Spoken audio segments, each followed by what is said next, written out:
രക്ഷാസന്ദേശം രക്ഷാസന്ദേശം വരവായ യേശുവിൻ രക്ഷാസന്ദേശം വിടുതല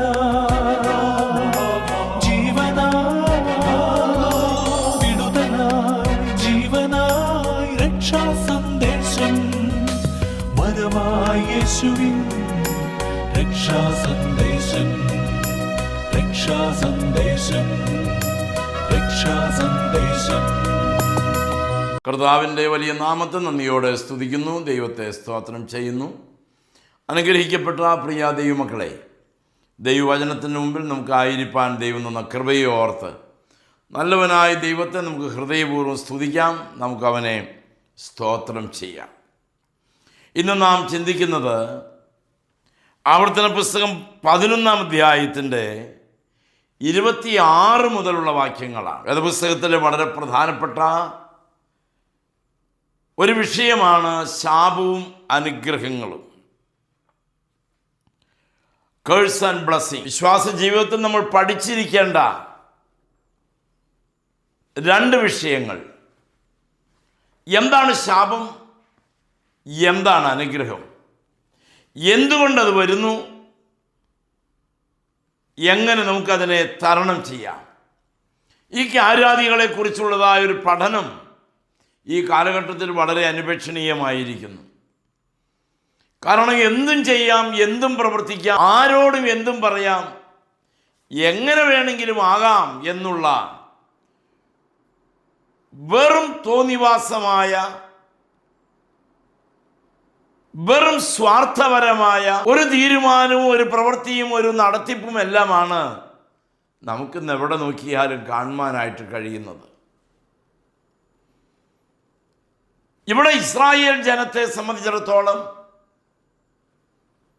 അവർക്ക് ദൈവത്തിൻ്റെ അനുഗ്രഹങ്ങൾ വേണം, പക്ഷേ അവർ ശാപത്തിൻ്റെ വഴികളെ വിട്ടുമാറാൻ തയ്യാറല്ല.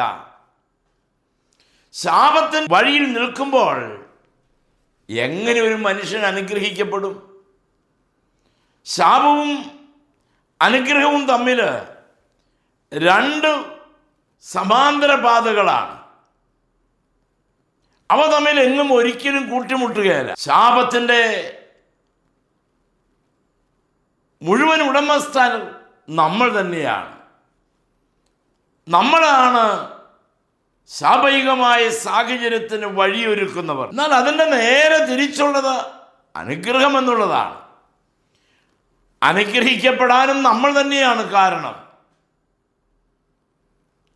നമ്മുടെ പ്രവൃത്തികളിൽ, നമ്മുടെ ചിന്തകളിൽ, നമ്മുടെ തീരുമാനങ്ങളിലെല്ലാം ഉണ്ടാകുന്ന തെറ്റായ വിലയിരുത്തലുകൾ നമ്മെ കൊണ്ടുചെന്നെത്തിക്കുന്നത് നിരാശയുടെ പടുക്കുഴിയിലാണ്, നിരാശയുടെ തകർച്ചയുടെ വഴികളിലാണ്. എന്താണ് ഇതിൻ്റെ കാരണം? ആശിക്കുന്നത് പോലെ നടക്കാതെ വരുമ്പോൾ, മനസ്സിൽ ആഗ്രഹിക്കുന്ന കാര്യങ്ങൾ പ്രവർത്തിക്കാൻ കഴിയാതെ വരുമ്പോൾ, ഏതെങ്കിലുമൊക്കെ കാര്യങ്ങൾക്കകത്ത് നമ്മൾ എന്ത് ചെയ്യണമെന്നറിയാതെ പകച്ചു നിൽക്കുമ്പോൾ, സഹായത്തിൻ്റെ കരം നീട്ടിത്തരാൻ സാധിക്കുന്ന ഏതൊരു വ്യക്തിയും നമ്മുടെ കർത്താവിൻ്റെ പ്രേക്ഷിത വേലക്കാരനാണ് എന്ന് പറയാം. പക്ഷേ യേശുക്രിസ്തുവിൽ നിന്ന് വീണ്ടും ജനിക്കാതെ ആരുടെയും പേര് ജീവപുസ്തകത്തിലുണ്ടാകും എന്ന് ആശങ്കപ്പെടേണ്ട. മരിക്കുമ്പോൾ നമ്മുടെ മനസ്സും നമ്മുടെ ചിന്തയും എങ്ങനെ നിൽക്കുന്നു എന്നുള്ളതാണ് നാം ഈ ദിവസങ്ങളിൽ ചിന്തിച്ചു പോകേണ്ടത്, നാം വിലയിരുത്തേണ്ടതാണ്. നമ്മൾ വായിച്ചു കേട്ടതായ വേദഭാഗം ഇസ്രായേൽ ജനത്തിലെ അവർ നേരിടേണ്ടി വന്ന വളരെ പ്രധാനപ്പെട്ട ചില വസ്തുതകൾ ഇവിടെ വളരെ കൃത്യമായി രേഖപ്പെടുത്തുകയാണ്. ആർക്കും കഴിയാത്തത് നമ്മുടെ ദൈവത്തിന് കഴിയും. ആർക്കും ചെയ്യാൻ കഴിയാത്തത് നമ്മുടെ കർത്താവ് നമുക്ക് വേണ്ടി ചെയ്തു തരും. നമ്മുടെ ദൈവത്തിന് കൈയില്ലെങ്കിലും അവൻ നമുക്ക് വേണ്ടി എല്ലാം പ്രവർത്തിക്കും. കാലില്ലെങ്കിലും അവൻ നമുക്ക് വേണ്ടി എന്തും ചെയ്യും. നാം വിചാരിക്കുന്നത് പോലെ കണ്ണില്ലെങ്കിലും ചെവിയില്ലെങ്കിലും ക്യാൻസർ ആണെങ്കിലും ഏതേത് രോഗത്തിന് അധീനരാണ് നമ്മളെങ്കിലും നമ്മളെ ഓർക്കുന്ന നല്ലൊരു ദൈവം ജീവിക്കുന്നു. അതുകൊണ്ട് ഈ പ്രോഗ്രാം ശ്രദ്ധിക്കുന്ന ദൈവമക്കളെ, നിങ്ങൾ ഒരിക്കലും തളർന്നും ക്ഷീണിച്ചും പോകരുത്. എന്തു ചെയ്യണമെന്നറിയാതെ നിന്ന് കുഴയരുത്. വഴിയിതാകുന്നു, ഇതിലെ പോയിക്കൊള്ളുക എന്നുള്ള ദൈവത്തിൻ്റെ ആലോചന പ്രിയപ്പെട്ട നിങ്ങളെ അറിയിപ്പാനാണ് കർത്താവ് എന്നെ നിയോഗിച്ചിരിക്കുന്നത് എന്ന് ഞാൻ വിശ്വസിക്കുകയാണ്. ഇന്ന് കേൾക്കുന്ന വചനം വെറുതെ മടങ്ങി വരില്ല, എനിക്ക് നല്ല ഉറപ്പാണ്. ഇന്ന് കേൾക്കുന്ന വചനം നമ്മുടെ ഹൃദയത്തിൻ്റെ ആഴങ്ങളിൽ ഇരുമ്പെഴുത്താണികളാൽ എഴുതപ്പെടും. അത്ര കൃത്യതയുള്ള കാര്യങ്ങളാണ് നമ്മൾ ഇന്ന് ഇവിടെ സംസാരിക്കുന്നത്.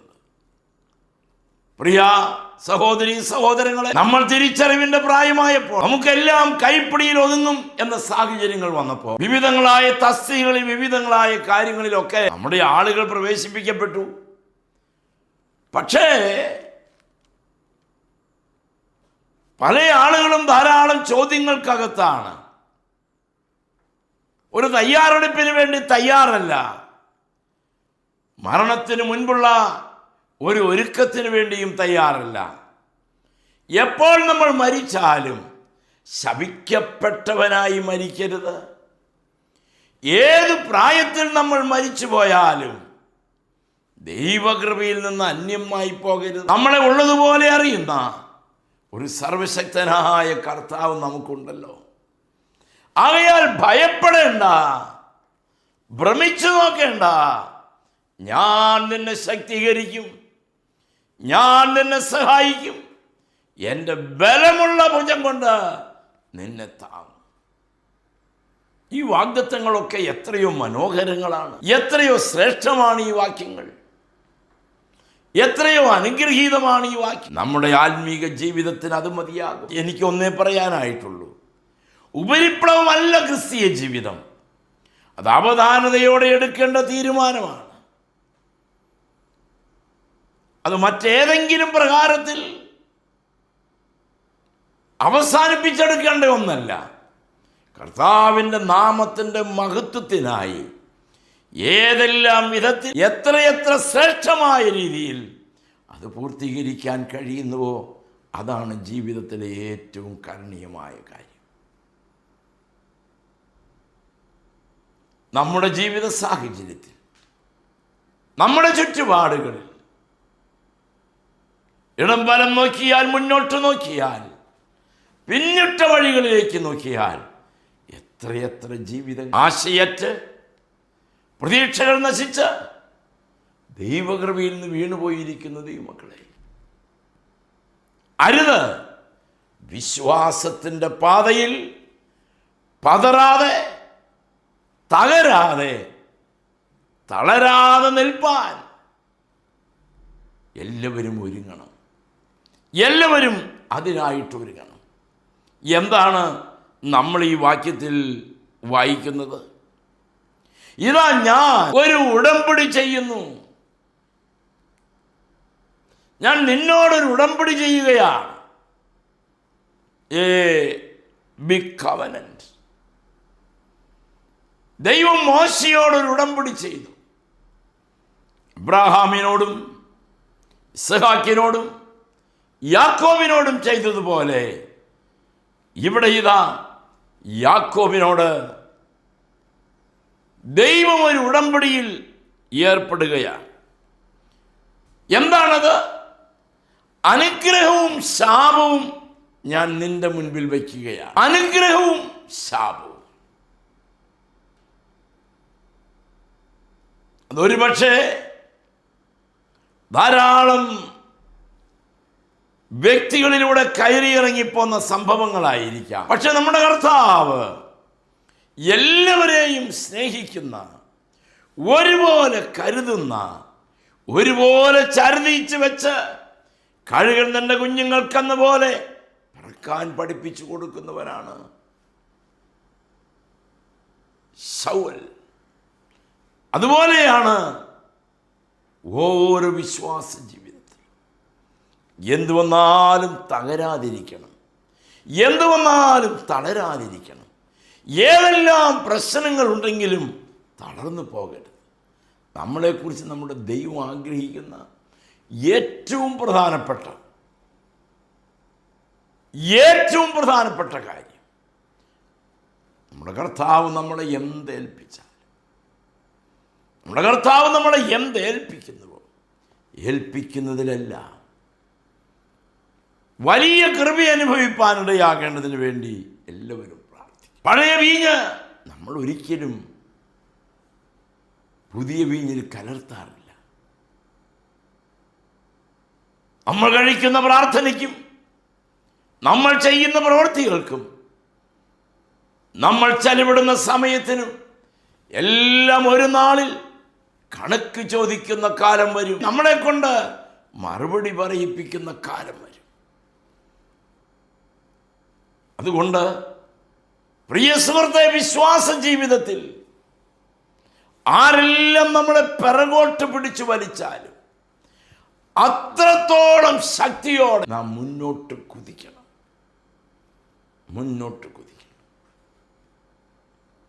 അവിടെയാണ് നമ്മുടെ വിജയം. അവിടെയാണ് നമുക്ക് നിലനിൽക്കാൻ കഴിയൂ.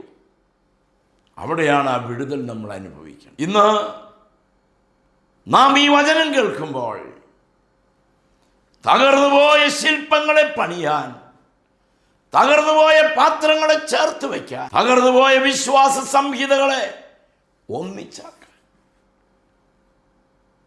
കഴിഞ്ഞ കാലങ്ങളിലെ പിന്നിട്ട വഴികളിലെ തെറ്റായ തീരുമാനങ്ങളും തെറ്റായ ചിന്തകളുമാണ് ഒരു പരിധിവരെ നമ്മളെയൊക്കെ ഇങ്ങനെയുള്ള സ്ഥാനങ്ങളിൽ എത്തിച്ചത്.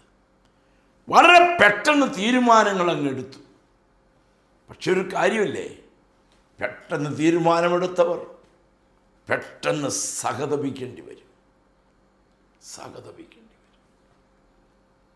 ആകയാൽ വേഗത്തിൽ തീരുമാനമെടുക്കുന്നതിനേക്കാളും നല്ലത് എടുക്കുന്ന തീരുമാനങ്ങൾ പിന്നീട് പൊളിച്ചെഴുതാൻ അവസരം വരാത്ത രീതിയിൽ ചെയ്യണം. ഇന്ന് ഈ സായങ്കാലത്തോടെടുക്കുന്ന സമയം, ഈ വചനത്തിൻ്റെ ചിന്തകളോടടുത്ത് വരുന്ന സമയം, നമ്മൾ നമ്മളോട് തന്നെ ചോദിക്കുക, എങ്ങനെയുണ്ട് എൻ്റെ ആത്മീക ജീവിതം? എങ്ങനെ എനിക്ക് ആത്മീകമായി വളരാനായിട്ട് സാധിച്ചു? ഉത്തരം എന്തായിരിക്കും? ഒരൊറ്റ ഉത്തരമേ നമുക്ക് പറയാനുള്ളൂ. ഞങ്ങൾ എന്ത് നേടിയോ, ഞങ്ങളുടേതെന്ന് അവകാശപ്പെടാവുന്നത് എന്തുണ്ടോ, അതെല്ലാം നിന്റെ ദാനമാണ്. അതെല്ലാം എൻ്റെ ദൈവത്തിൻ്റെ ദാനമാണ്. പറയപ്പെടുന്ന, ചിന്തിക്കുന്ന ഏതൊരു വ്യക്തിക്കും മനസ്സിലാകും ആത്മീയ ഗോളത്തിലെ സാക്ഷ്യമില്ലായ്മ, ആത്മീയ ഗോളത്തിലെ തെറ്റായ ധാരണകൾ. ചിലരെങ്കിലും എഴുതാപ്പുറം വായിക്കാൻ ഇഷ്ടപ്പെടുന്നവരാണ്, എഴുതാപ്പുറം അന്വേഷിക്കാൻ ഇഷ്ടപ്പെടുന്നവരാണ്. വളരെ ചെറിയൊരു കുടുംബമാണെങ്കിലും ഏറെ ദൈവകൃപ അനുഭവിക്കുന്ന ഒരു ഭവനം. ഞാൻ പറയട്ടെ പ്രിയ ദൈവമക്കളെ, ശാപവും അനുഗ്രഹവും രണ്ട് ഫലങ്ങൾ നമ്മുടെ മുൻപിൽ വെച്ചു. നമ്മളിതിലേത് തിരഞ്ഞെടുക്കുമെന്ന് ചോദിച്ചാൽ എടുക്കുമ്പോഴേ പറയും നമ്മളുടെ ഇടതുവശത്തെ ഒന്നാമതിരിക്കുന്ന പാത്രമെന്ന് നമ്മൾ ചിലപ്പോൾ വിളിച്ചു പറയും, അല്ലെങ്കിൽ അവസാനത്തെ എന്ന് നമ്മൾ വിളിച്ചു പറയും. ഏത് വിളിച്ചു പറഞ്ഞാലും നമ്മുടെ ഉള്ളിലൊരു പ്രതീക്ഷയുണ്ട്. എന്താണ് ആ പ്രതീക്ഷ? ഞാൻ ചെല്ലുമ്പോഴേക്കും എല്ലാം കഴിഞ്ഞിരിക്കും, പക്ഷെ ശേഷിക്കുന്ന കാര്യങ്ങൾ എങ്ങനെ? എങ്ങനെ ചെയ്യാൻ കഴിയും? അതിനുള്ള വഴികളും അതിനുള്ള വാതിലുകളും നമുക്ക് തുറക്കണം. ഏതായിരുന്നാലും കർത്താവിന് വേണ്ടി ചെയ്യാൻ കഴിയുന്ന കാര്യങ്ങളെല്ലാം ചെയ്യണം. ഏബാൽ കുന്നിന്മേലും ഗെരിസീം പർവ്വതത്തിലും നിന്നുകൊണ്ട് ഗെരിസീം മലയിൽ വെച്ച് അനുഗ്രഹവും ഏബാൽ മലയിൽ വെച്ച് ശാപവും പ്രസ്താവിക്കണം. രണ്ട് മലകളുടെ മണ്ടയിൽ നിന്നുകൊണ്ട് ലക്ഷക്കണക്കിന് വരുന്ന ജനത്തോട് ഉറക്കെ വിളിച്ചു പറയണം. ഉറക്കെ വിളിച്ചു പറയണം. എന്താണ്? സഹായിപ്പാൻ കഴിയാത്ത ഒരു വ്യക്തിയുമില്ല. കേൾക്കുന്നവരെയെല്ലാം അനുഗ്രഹിക്കുന്ന ഒരു അപ്പൻ നമുക്കുണ്ട്. കേൾക്കുന്നവരിലെല്ലാം ദൈവകൃപയെ പകരാൻ പോകുന്ന സർവശക്തനായൊരു പിതാവ് നമുക്കുണ്ട്. അവനാണ് തൻ്റെ ഏകജാതനായ പുത്രനെ നമുക്ക് വേണ്ടി വെട്ടിക്കളയാൻ മനസ്സായത്. അവൻ്റെ ശരീരത്തിൽ നിന്ന് അടർന്നു വീണ ചീറിപ്പാഞ്ഞ രക്തം ഈ വചനം കേൾക്കുന്ന താങ്കൾക്ക് ഏറ്റവും യോഗ്യമാണ്. ഏറ്റവും യോഗ്യമാണ്. ആകയാൽ ജീവിതത്തിൻ്റെ കേടുപാടുകൾ നന്നാക്കാൻ മതിയായൊരു കർത്താവ് നമുക്കുണ്ട്. അവിടെ മാത്രമേ നമുക്ക് ഈ വക ഐറ്റംസ് എല്ലാം മാറ്റാൻ കഴിയൂ. നമ്മുടെ കർത്താവിൻ്റെ സാന്നിധ്യം അത് നമ്മളെ ഭയപ്പെടുത്തണം. അതിനകത്ത് നമ്മൾ വേദനയോടെ നിൽക്കണം. കർത്താവ് അത് പരിഹരിക്കും. Price the Lord. കഴിഞ്ഞ ദിവസങ്ങളിൽ വടക്കേ ഇന്ത്യയിലെ മിക്കവാറും സ്റ്റേറ്റുകളിൽ നിന്ന് കർത്താവിൻ്റെ വേലക്കാർ എത്തിച്ചേർന്നു. അവർ വളരെ അനുഗ്രഹീതമായ ക്ലാസുകൾ കൈമാറി. കുഞ്ഞുങ്ങളെല്ലാം മുഴങ്കാൽ മടക്കി കരങ്ങളെ ഉയർത്തി ശിരസ്സുയർത്തി അവരെല്ലാം പ്രാർത്ഥിക്കുന്നത് ഞാൻ കണ്ടു. വാവിട്ട് കരഞ്ഞ് പ്രാർത്ഥിക്കുന്നത് ഞാൻ കണ്ടു. അവർ കടന്നു ചെല്ലുന്ന സ്ഥാനത്ത് ഇനി എന്ത് എന്ന ചോദ്യമുണ്ട്. സുവിശേഷ വിരോധികളുടെ കിരാതകരങ്ങൾ കർത്താവിൻ്റെ വേലക്കാരെ അന്വേഷിച്ച് നടക്കുകയാണ്. ആ മക്കൾ ഇവിടുന്ന് കടന്നു പോകുമ്പോൾ കർത്താവിൻ്റെ വേലയ്ക്ക് എന്താവശ്യമുണ്ടോ, എന്ത് ചെയ്യാൻ കഴിയുമോ അതിൻ്റെ പരമാവധി ചെയ്യാൻ സമർപ്പണത്തോടെയാണ് ആ പ്രിയ മക്കൾ കടന്നുപോയത്. വീട്ടിലിരുന്ന് യാതൊരു ചെലവും യാതൊരു അധ്വാനവുമില്ലാതെ ഈ വചനം നിങ്ങളുടെ കർണപുടങ്ങളിൽ കേൾക്കുമ്പോൾ ആ വചനത്തിൻ്റെ മുൻപിൽ തലകുനിച്ചു കൊടുക്കണം. എന്തുമാത്രം സമയം, എന്തുമാത്രം കാര്യങ്ങൾ നമ്മൾ തകർത്തെറിഞ്ഞു, എന്തെല്ലാം നഷ്ടങ്ങൾ നമുക്ക് സംഭവിച്ചു. സകല കഷ്ടങ്ങളുടെയും നഷ്ടങ്ങളുടെയും മധ്യേ അത്ഭുതകരമായി ജയോത്സവമായി നടത്തുന്ന ആ വീരനായ ദൈവമക്കളെ, ശാപം ഒരു വ്യക്തിയിൽ മുളച്ചു പൊന്തിയാൽ, ഒരു വ്യക്തിയിൽ ശാപം ആരംഭിച്ചാൽ അതിൻ്റെ ആഘാതം വളരെ വലുതാണ്. അതിൻ്റെ ആഘാതം ചിന്തിക്കാൻ കഴിയുന്നതല്ല. ഏതറ്റം വരെയും പോകാം. ശാപത്തിൻ്റെ മാർഗങ്ങൾ, ശാപത്തിൻ്റെ വഴികൾ ആവർത്തന പുസ്തകം 28-ാമത്തെ അധ്യായം നമ്മൾ പഠിക്കുമ്പോൾ വിശാലമായി പഠിക്കാനായിട്ട് സാധിക്കും. ആവർത്തന പുസ്തകത്തിൽ ഒരു വിശ്വാസി തൻ്റെ ജീവിതത്തിൽ പാലിക്കേണ്ട എല്ലാ കർത്തവ്യങ്ങളും കൃത്യമായി രേഖപ്പെടുത്തിയിട്ടുണ്ട്. അതിനകത്തുള്ള ഒന്നാണ് നമ്മുടെ ജീവിതത്തിൻ്റെ കുറവുകൾ പരിഹരിക്കാൻ കഴിയുന്ന സർവശക്തനായ ഒരു കർത്താവ് ജീവിക്കുന്നു. ആ കർത്താവിൻ്റെ സാന്നിധ്യം നമ്മളെ ചൈതന്യമുള്ളതാക്കും, നമ്മളെ അനുഗ്രഹീതമാക്കും, നമ്മളെ ശ്രേഷ്ഠമാക്കും, നമ്മളെ ഉന്നതമാക്കും. പക്ഷെ ഒരു കാര്യമുണ്ട്, ദൈവത്തെ മാനിക്കേണ്ടിടത്ത് നാം ദൈവത്തെ മാനിക്കണം. അവനെ സ്നേഹിക്കേണ്ടിടത്ത് നാം അവനെ സ്നേഹിക്കണം. സ്നേഹമാണ് ആത്മീയ ഗോളത്തിൻ്റെ തകർച്ചയിൽ പരിഹാരമുണ്ടാക്കാൻ പറ്റിയ ഏക വസ്തു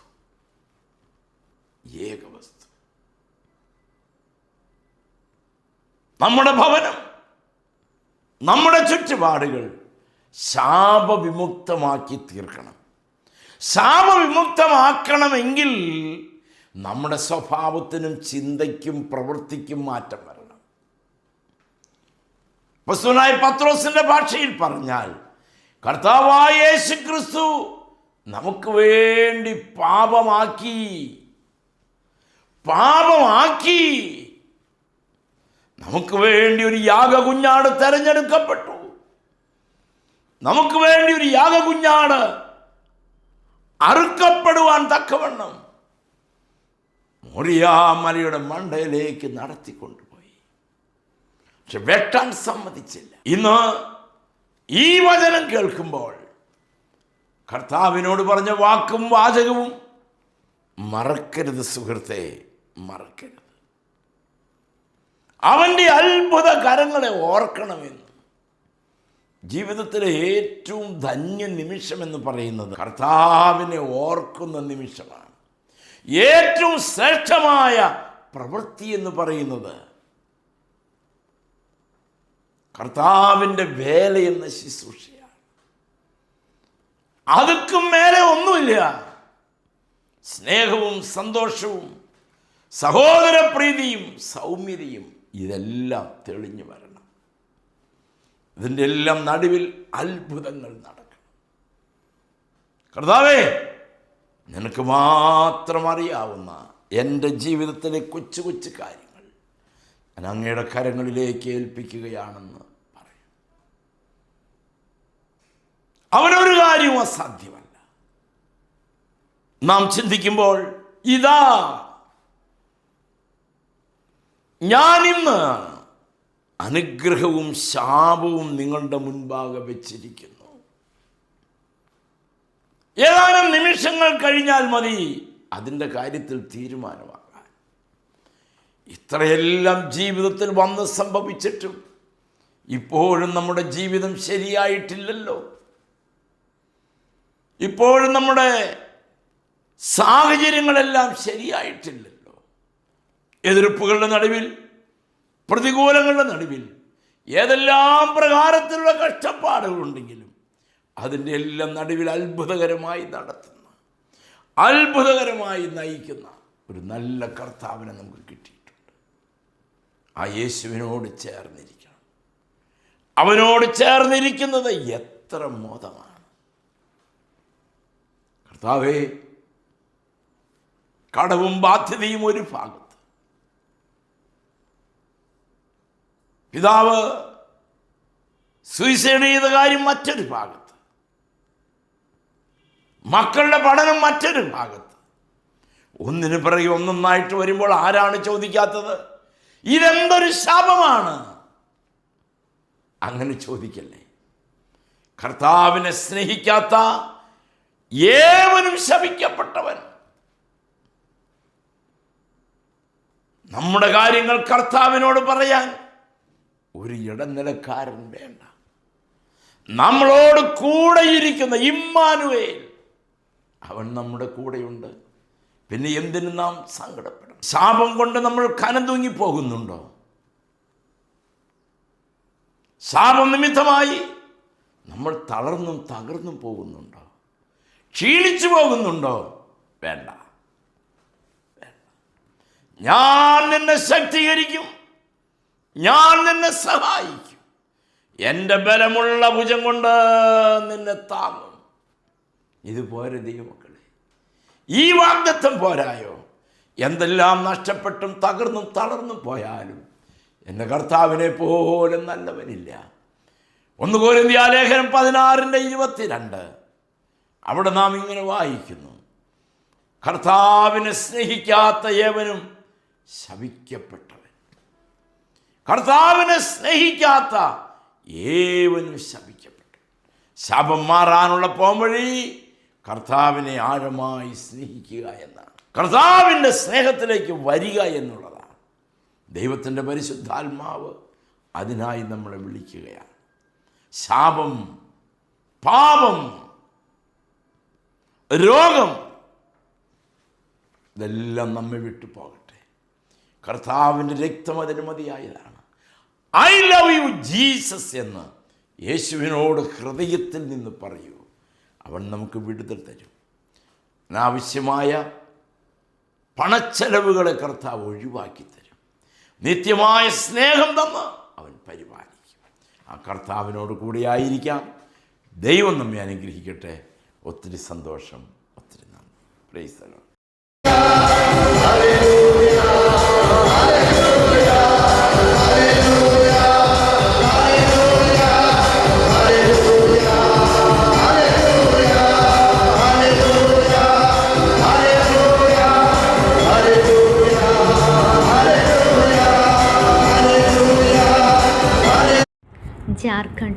ജാർഖണ്ഡിലെ ജംഷഡ്പൂർ ജില്ലയിലാണ് ഈജിയം ഓഫ് ഇന്ത്യയുടെ മിഷൻ ഫീൽഡ് സ്ഥിതി ചെയ്യുന്നത്. ശുശ്രൂഷക്കാരായ brother Somnath Karmakar, brother Vijay Kachhap, brother Premchand Munda എന്നിവർ ഇവിടെ സുവിശേഷ വേല ചെയ്തു വരുന്നു. ടാറ്റാനഗറിലെ ബെഡ്ഗോറ വില്ലേജിൽ ബെദൽ ഗോസ്ബൽ മിഷൻ ചർച്ച് നമ്മൾ നിർമ്മിച്ചിരിക്കുന്നു. ഗദര, ബാഡേഗോറ, റാദർഗോഡ, സപ്പോട്ര, നമോട്ടോള, പരിശുദ്ധി, തുപ്പൂട്ടാങ്ക്, ലോക്കോ കോളനി എന്നീ ഗ്രാമങ്ങളിലാണ് നമ്മൾ വർക്ക് ചെയ്യുന്നത്. സന്താളി, മുണ്ട, മച്ചുവ, ലോഹാർ എന്നീ ആദിവാസി വിഭാഗങ്ങളിൽപ്പെടുന്നവർ യേശുവിനെ രക്ഷിതാവായി സ്വീകരിച്ച് സഭയോട് ചേർന്നിരിക്കുന്നു. ഏകദേശം 70ഓളം പേർ ആരാധനയ്ക്കായി കൂടി വരുന്നു. വേലയുടെ അതിരുകളെ ദൈവം വിശാലമാക്കുന്നതിനും വേലക്കാരെയും വിശ്വാസികളെയും കാത്തുപരിപാലിക്കുന്നതിനുമായി ദൈവമക്കൾ പ്രാർത്ഥിക്കണമേ.